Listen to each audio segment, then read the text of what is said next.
lovely people, and welcome back to Cassie Love TV. How are you guys doing today? So in today's video, we are going to talk about why are we cutting our locks off? Why? I don't know. So we're going to talk about it. Let's get straight into the video. So, every time I go on social media, Instagram, TikTok, wherever, I see a lot of people cutting their locks off, and I don't know the reason why. So I figure, let me do some research, I like to research. Let me find out what's happening, right? So that's what I did. So I watched some YouTube videos first, and then I kind of went on Google, kind of look at some stuff from like years ago, because when I do my research, I like to look at the present, like now, this culture that we're in now, this time.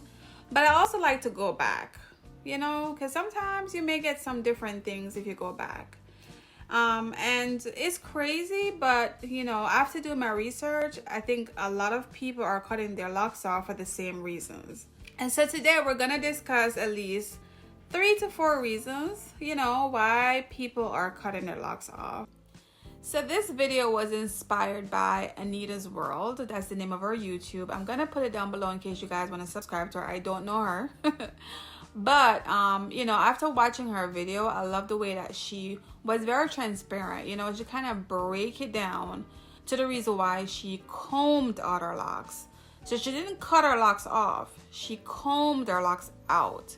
And her hair was looking really nice to me. Her hair, actually prior to that, I went back and looked at her locks. Her locks was looking good, but again, in her eyes, she knew what was going on within her locks, okay? Her hair, her natural hair, looked really beautiful, by the way. So yeah. And then the reason why too, I think her video stood out more is because, again, she went into detail.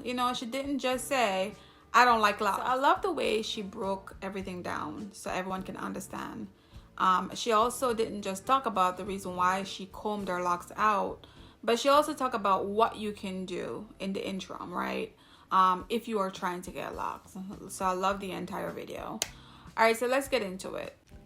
So even with me not having locks for years, I still knew that there was an option to either cut your locks off or comb them out if you wanted to. Okay, so the number one thing that everyone keeps talking about is the fact that they have sensitive scalp, or their scalp becomes more sensitive once they have locks. And so what that does is cause a lot of thinning, bald spots, and also thinning on the crown of their head, because the locks cause a lot of tension. Right now, I agree with this 100% because I talk about this in one of my other videos. I've experienced this. So I can speak to the fact that for some reason or another, when you have locks, your scalp becomes more sensitive than before. Before I had locks, I could put my hair into a ponytail, okay? And I'm telling you, it's tight and I'm looking snatched.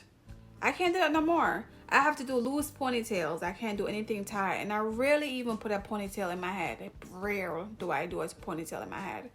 So I definitely believe that, the locks does cause more tension on your scalp. You have to be careful with the kind of styles that you wear. You have to change up your styles as well. So if you have your hair up today, maybe tomorrow wear it down.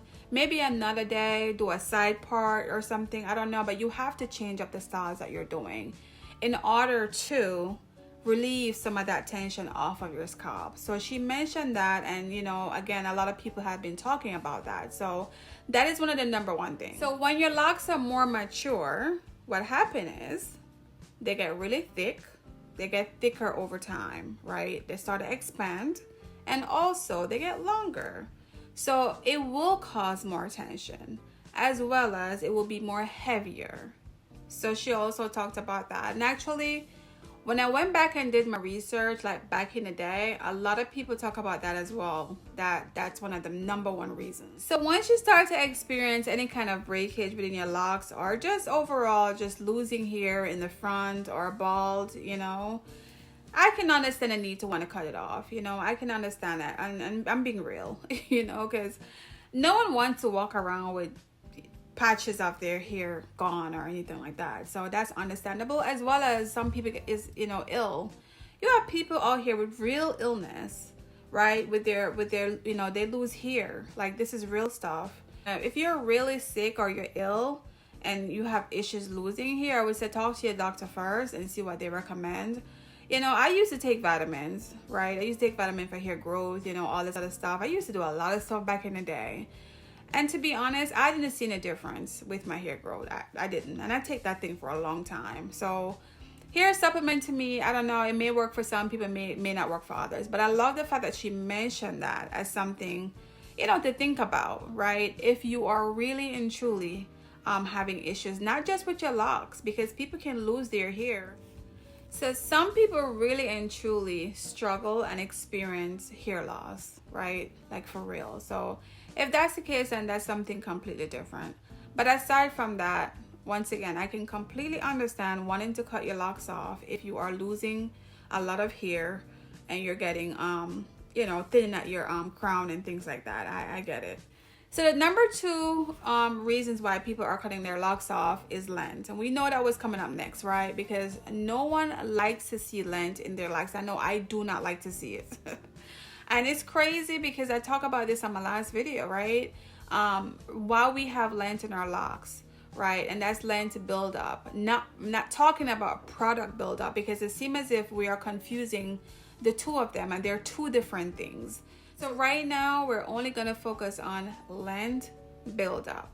So lint buildup comes up a lot when I watch the videos, as well as when I did my research. And I think it's because people look at lint buildup. Some people look at lint buildup as dirt, but it's not dirt. Now, over time, it can become something else. And we don't want anything to grow in our locks, right? We know lice, all this other stuff. It's a lot of stuff. Like, people have experienced a lot of stuff in their locks, believe it or not. So it's important that, you know, if you can avoid any lint in your locks, then avoid it at all costs possible. Now, in ANITA'S video, she talked about different things that you can do to avoid lint, which is some of the same things I talked about in my last video, which I also appreciate that she did that. So, you know, she talked about covering your locks up, right? So do whatever you need to do to ensure that your locks are protected. Okay, if you're gonna wear something, a wool material or cotton or whatever, well, maybe cotton more so than wool, but you get what I'm saying. Like, just make sure that you watch your locks and what you're wearing your locks on. Blankets, sheets, pillowcases, all of that, because that's what caused a lint buildup. Now, she did also mention that she tried the apple cider vinegar amongst other people. But you see, the thing is, people are thinking that the apple cider vinegar is going to remove lint buildup, and it's not going to remove it. It's not. It's going to remove product buildup, and that's just it. That's just it, people. It's not gonna remove it. And I'm speaking from experience here. And unfortunately, in your locks, you probably will have lint buildup. Okay. I want to say this: you have a lot of people with locks that do not have lint buildup. They just don't. Their locks do not capture lint like some other people here does. And I think it has to do also with your hair type, because my hair like to stuck to things. It's just how it is. And if you look at my hair right now, you can see there's no lint in this one, but I'm saying my hair is rough looking. Like, I have kinky hair. Okay, kinky hair. And this thing, it will like to latch on to stuff. That's just how it is with my hair. So not everybody have that hair. So if you're out there and you're struggling with lint buildup, just know that you know there's things you can do to avoid it. Again, I know people color their hair black, right? To get rid of it. But if you only have it, like for me personally, mine's are down here. You probably can't see them because I have color in my hair. But I have some in the back, and mine's is mostly in the back. Probably like 3 of my locks are like that.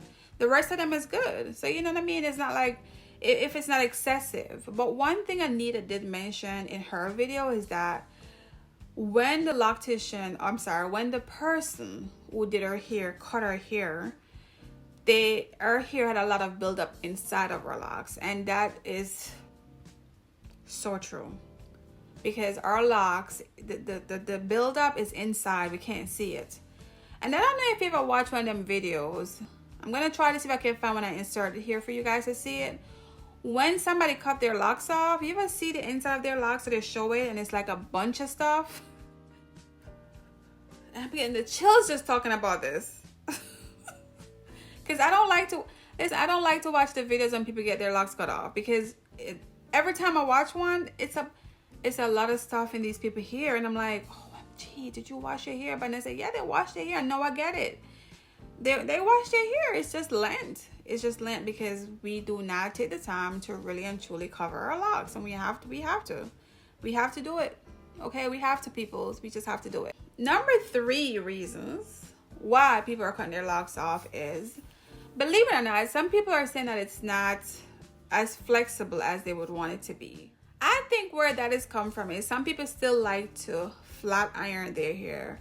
Some people like to blow dry their hair. Some people like the blowout look and the bush look, and you know, things like that. And as I said before in one of my prior videos, why I keep saying that? As I said before in my prior videos, like, what is that? I need to stop saying that. Anyway, sorry people. So what I'm saying is, before I interrupted my own self, what I was saying is, what was I saying?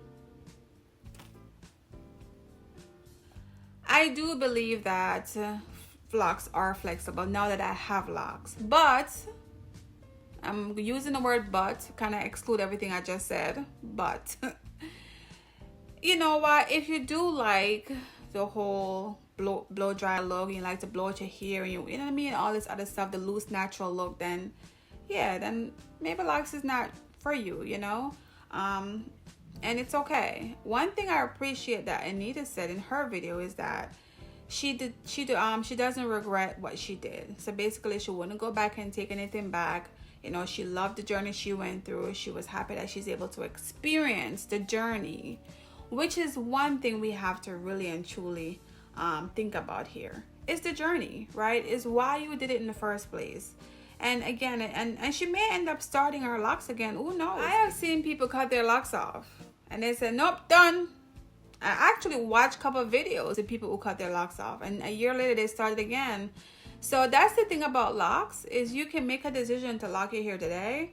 2 years you cut it off, the next year you start again. It's really up to you. It's your own journey, no one else. So when you start any type of hair journey, it is your journey.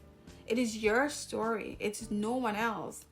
So the last thing I'm going to talk about, guys, is that no one feels trapped when it comes to having locks. At least I don't believe that. And if you are, then you really need to go do your research, because at the end of the day, we all don't have the same hair type, and we all don't have the same look. So you may attempt to comb your locks out and don't get the same results as someone else, okay, because of your hair type or the process of what your hair went through when it was locked up. So saying that to say, you may have to still cut your hair off. You may have to cut all of your hair off and start over. So it's, you know, and that comes back to a personal choice, right? I mean, you don't have to have locks to cut your hair off. I've seen people cut their hair off with loose natural hair, with curly hair. They just cut their hair off because they want to. So everything that we do in life is by choice, okay? It's a personal choice, and there's absolutely nothing wrong with that. As I said, as I always said, just always ensure your decision is what you are doing. You're making the decision by yourself, because I'm not going to really spend the time to grow my locks as long as I can, right? And then cut it all off to start over. Me personally, I'm not going to do that, but someone else is maybe okay with cutting their whole entire hair off and going back to zero. I have had so much experiences with my lock journey that I reach a point now in my life where I just want to stick with my locks. I want my hair to grow as long as possible. And then we'll talk then, okay? Next 6-7 years, I don't know. But right now, I'm just looking forward to where my journey leads me to. I think it's really good to go on YouTube and watch some videos sometimes too. I know that there's a lot of people out there that don't watch YouTube and don't really see what's happening. Okay, people, I'm gonna go ahead and wrap up today's video. I do want to thank you so much for watching. If this is your first time passing through, thank you so much. I do see all of my new subscribers coming in. I appreciate you so much. I don't even have the words. All I can say is I'm happy to have you. Make sure you like the video, comment down below, turn on your notifications so when I do upload, you get the alert, okay? Also comment, comment where you're from. I'm sure you guys can hear my accent by now. I'm born Jamaican. Born Jamaica. I'll share some more things about myself later on. And thank you to all my other subscribers, of course. I always gotta appreciate you guys, people. I remember when I started YouTube with 2 subscribers, seriously. Then I had 10, and then I stick to 27 for a period of time, So thank you to all of my subscribers. Thank you for watching again. I will see you in the next video. Bye. Can't wait to see you next time. Miss you already. Bye.